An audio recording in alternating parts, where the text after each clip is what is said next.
빅데이터 닥터가 올해 열린 춘계 심혈관 학회에 참여를 했는데요. 그중에 생명과 직결되는 필수 의료과 중 하나인 심장내과가 현재 직면한 여러 문제들에 대한 상황들을 공유 드리려 합니다.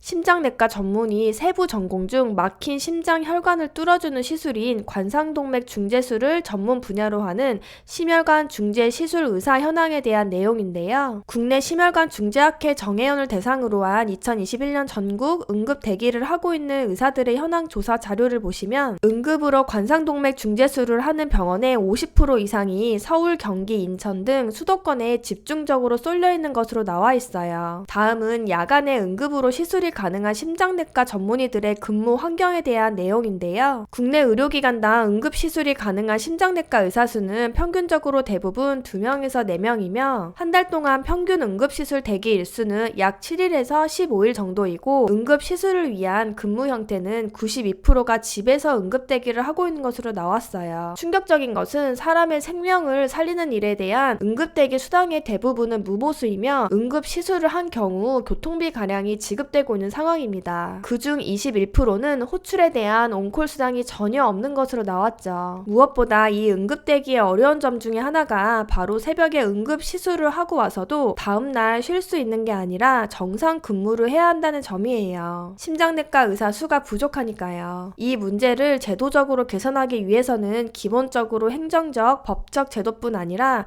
여러 현실적인 상황들을 다양하게 고려해야 하는 상황인데요. 무엇보다 본질적이면서 고질적인 문제들이 뿌리 깊숙이 박혀있는 게 진짜 문제입니다. 첫 번째, 전공이 없는 일반의의 숫자는 증가하고 있는데 전문의를 하려는 지원자 수 자체가 계속 감소하고 있다는 점입니다. 힘든 트레이닝 과정을 통해 전문의가 됐는데 그에 따른 보상이 일반의인 경우와 큰 차이가 없다면 전문의가 되고 싶은 마음이 당연히 생길 수가 없겠죠. 두 번째, 보다 큰 문제인데요. 전문의가 되는 과정에서 특정 인기과에만 지원이 몰리고 있다는 점이에요. 피안성, 정재영, 이 인기과들에 몰리는 현상이 더욱 증가하고 있는 것으로 나왔죠. 내과의 인기는 이미 오래전부터 쇠퇴하고 있고 특히 생명과 직결되는 필수 의료 중 하나인 심장내과는 앞에서 말씀드린 이유들로 더욱 심한 기피 대상이 되고 있습니다. 세 번째는 심장내과 전문의에도 여러 가지 분야가 있는데요.